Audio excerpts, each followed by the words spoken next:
Undeclared wars are commonplace. Tragically, our government engages in preemptive war, otherwise known as aggression, with no complaints from the American people. Sadly, we have become accustomed to living with the illegitimate use of force by government. To develop a truly free society, the issue of initiating force must be understood and rejected. What if sometimes, to love your country, you had to alter or abolish the government? What if Jefferson was right? What if that government is best which governs least? What if it is dangerous to be right when the government is wrong? What if it is better to perish fighting for freedom than to live as a slave? What if freedom's greatest hour of danger is now?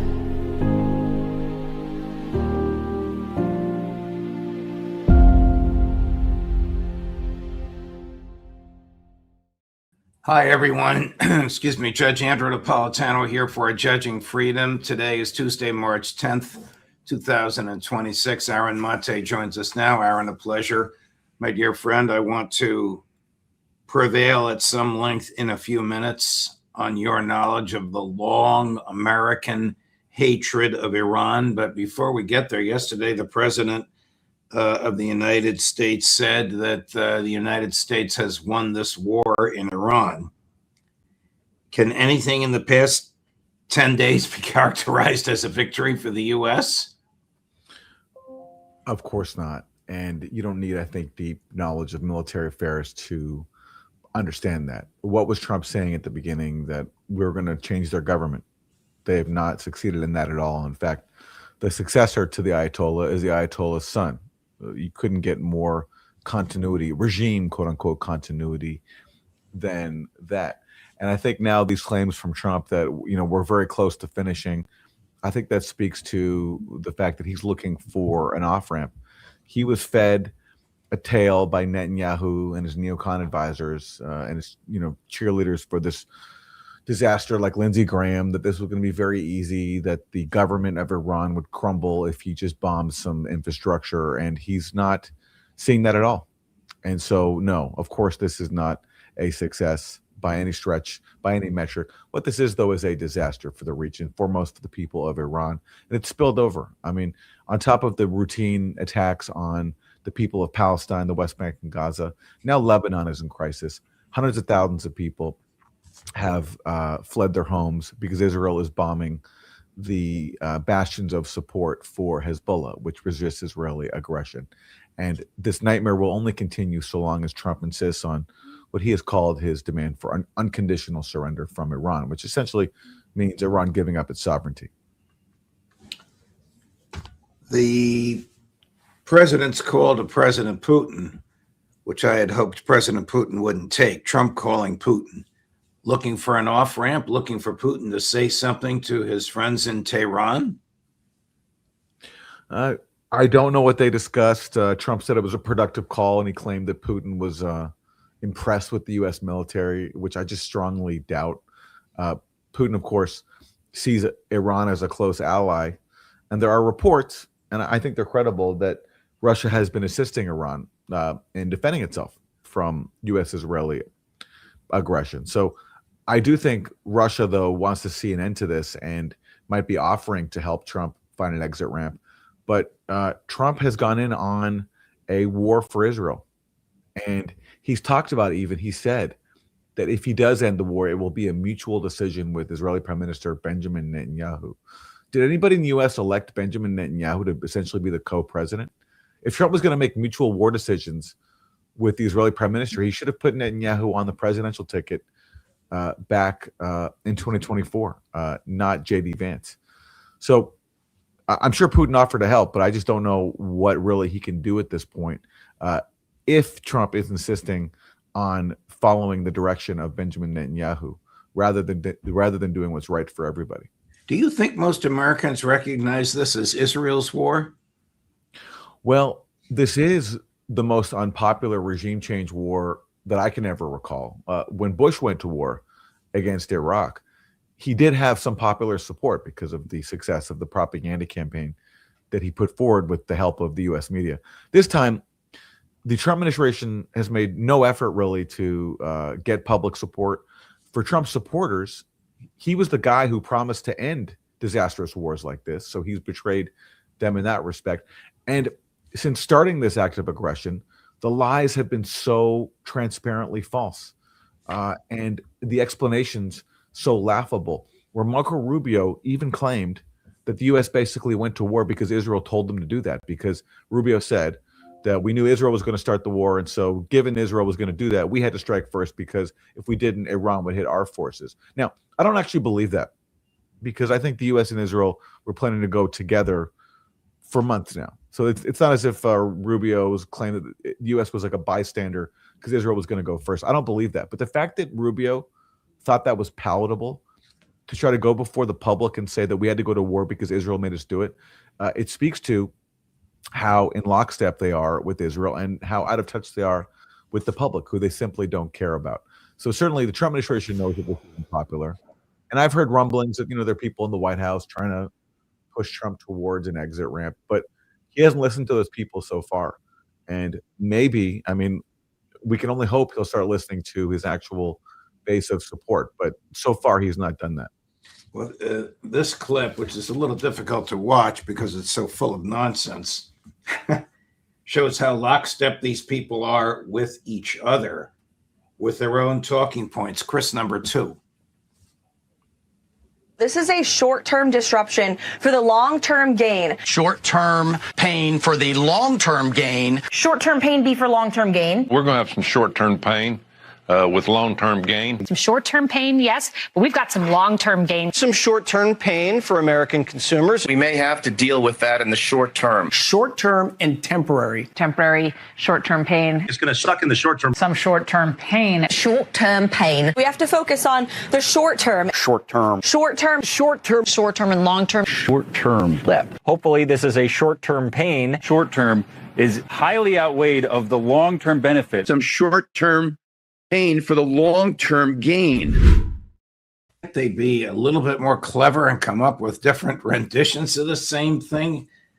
Such nonsense. Tell people that can't afford $4 a gallon gasoline that this is short-term pain and they should just endure it for the long-term Israeli gain. Exactly. Gas prices right now in the U.S. are at their highest level since 2024. And I have to correct myself, Judge. On your show a few weeks ago, I said that I think Trump was confident that he could keep gas prices down because of the reserves here and also the energy they're stealing from Venezuela. You said, though, that that wouldn't happen. You were right. People are feeling the pain at the pump. And certainly that's going to further erode the already very tepid support that there is for Trump's regime change war in Iran. And yet, I'm sorry, a administration that's so clearly doing the bidding of Israel that can't even come up with its fake excuse for why they've launched this war.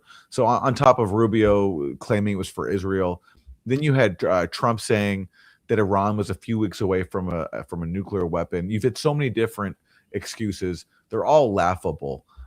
Even Trump's own intelligence agencies contradict his claim that they were close to a nuclear weapon, because his own intelligence agencies, as Tulsi Gabbard said a year ago this month, there is no Iran nuclear weapons program. They've suspended it. And if anything, this war will make Iran rethink that strategy, because, I mean, if they had a nuclear weapon, they probably wouldn't be under attack from the U.S. and Israel right now. Is there anything more laughable than this? Chris, number 10.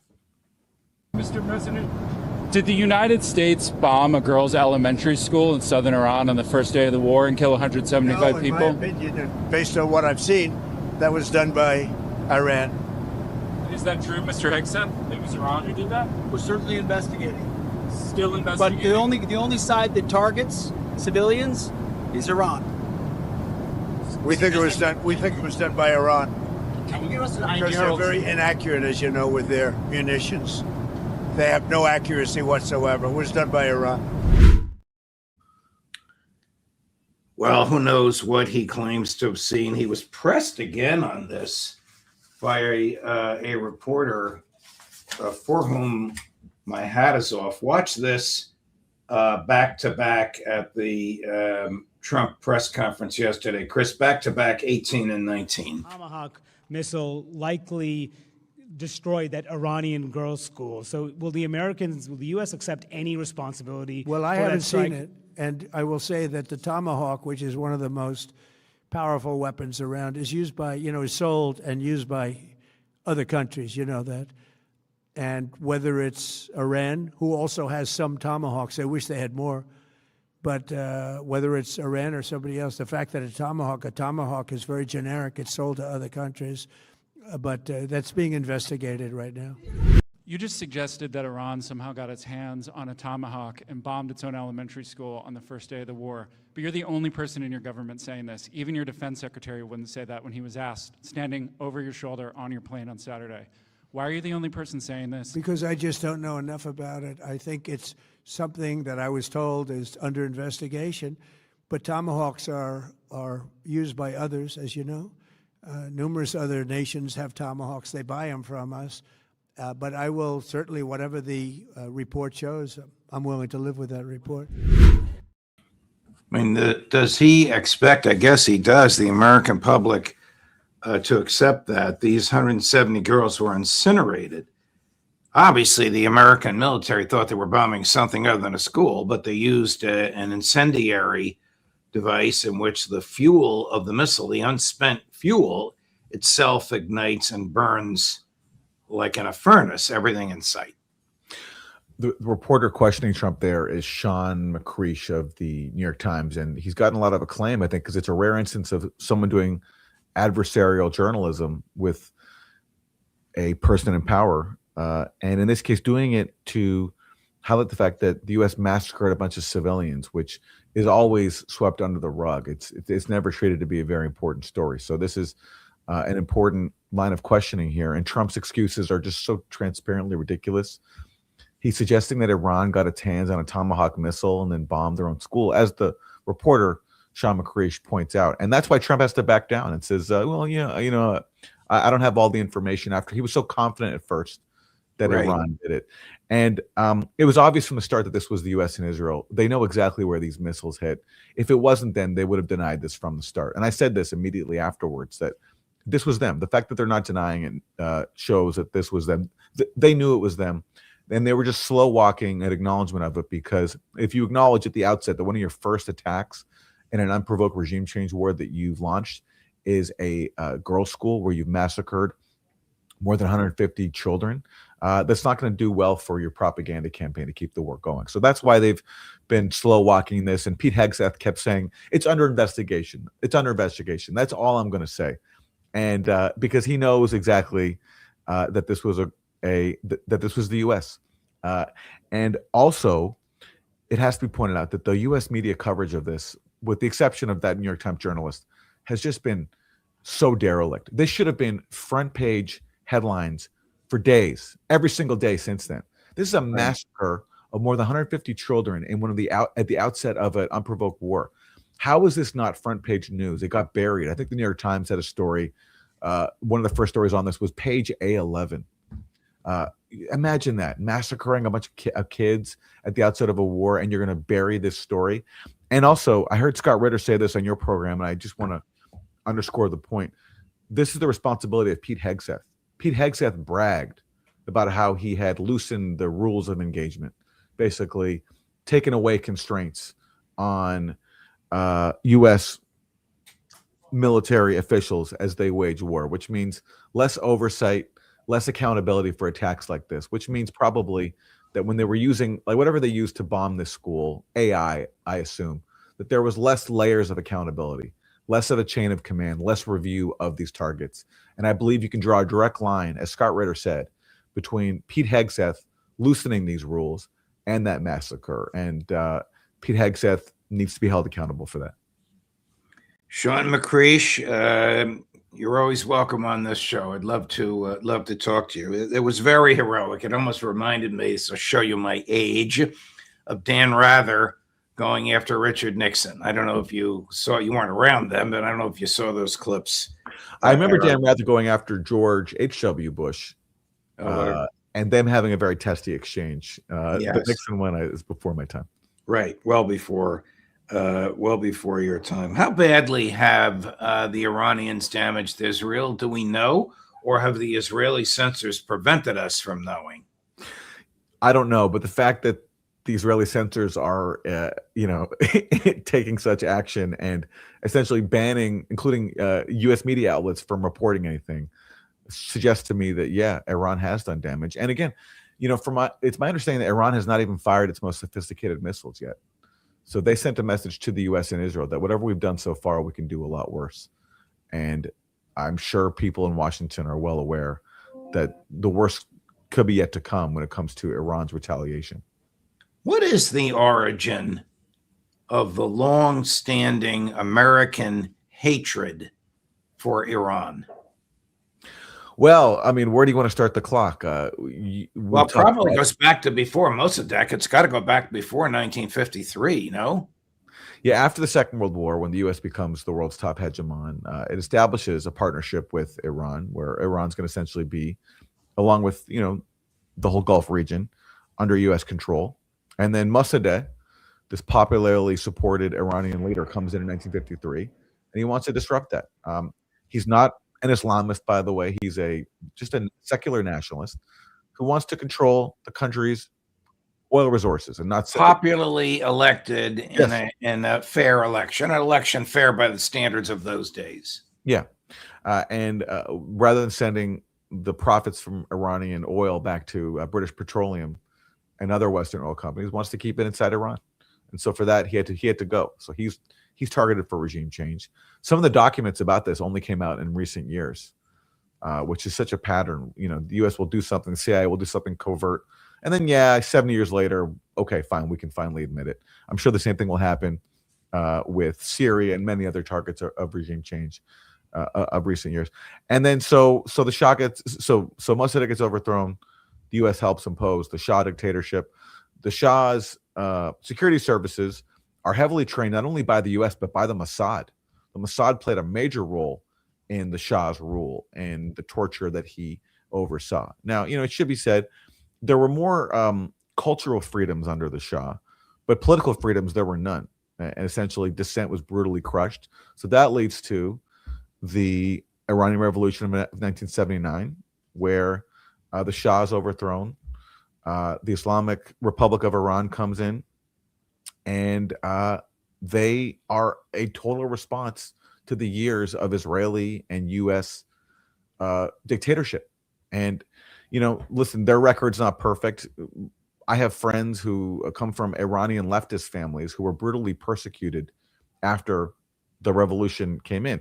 But the fact is, it was a response to years not only of the Shah dictatorship, but of the U.S. overthrowing Mossadegh back in 1953. And so because they come in, because they're existing outside of U.S. Israeli control, the U.S. goes to war on them. And the primary means for that in the 80s is supporting Saddam Hussein as he wages a war on Iran, kills hundreds of thousands of people, including with chemical weapons.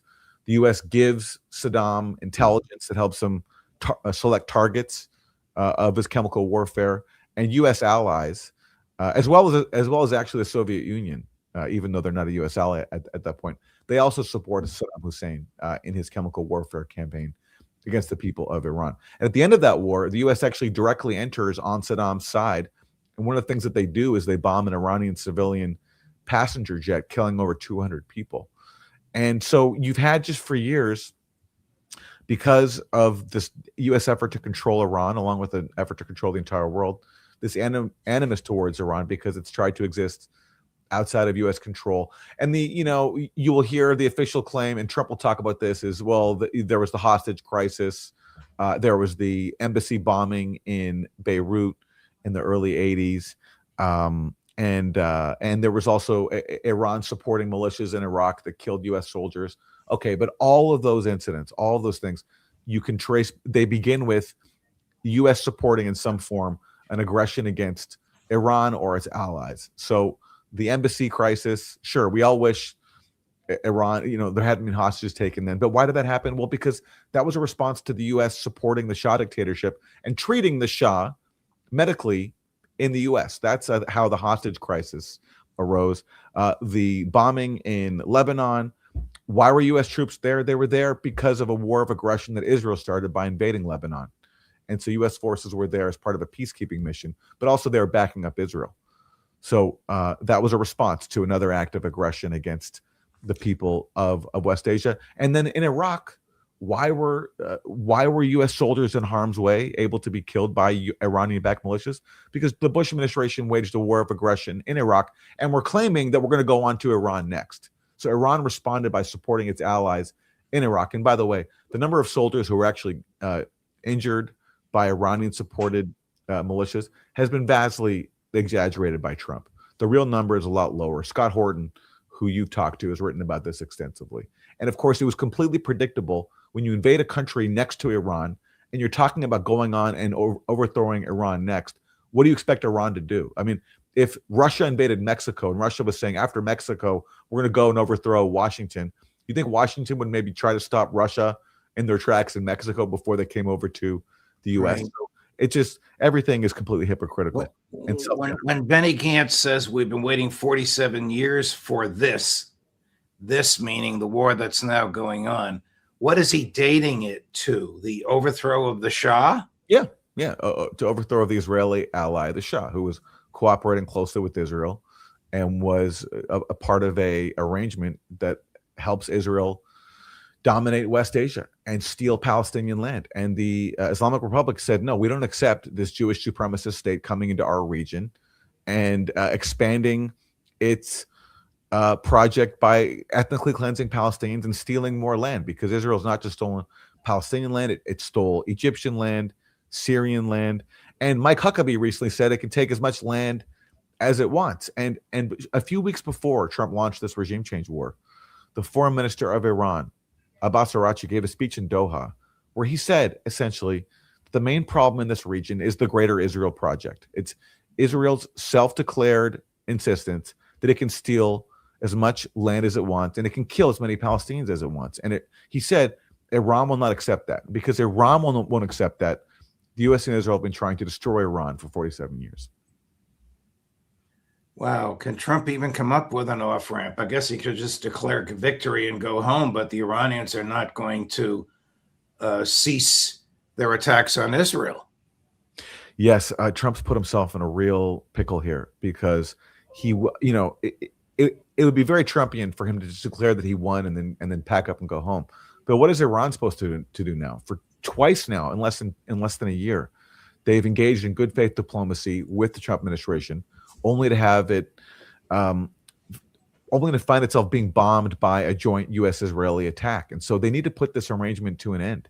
They can't keep living like this, where the U.S. and Israel will pretend to engage in diplomacy and then just prepare for another act of aggression. So Iran needs to find a way to put that to an end.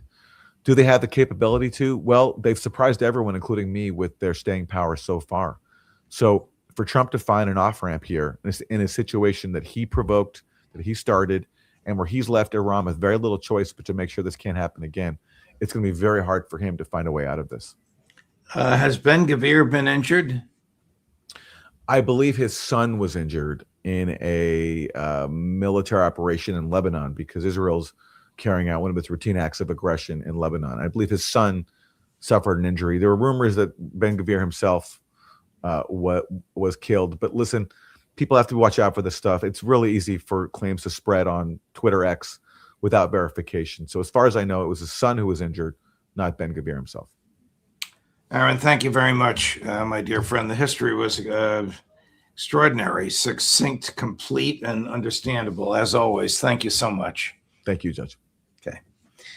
Coming up later today, if you're watching us live in 34 minutes, at 2 o'clock, Matt Ho. At 3 o'clock, Colonel Karen Kwiatkowski. Judge Napolitano for Judging Freedom.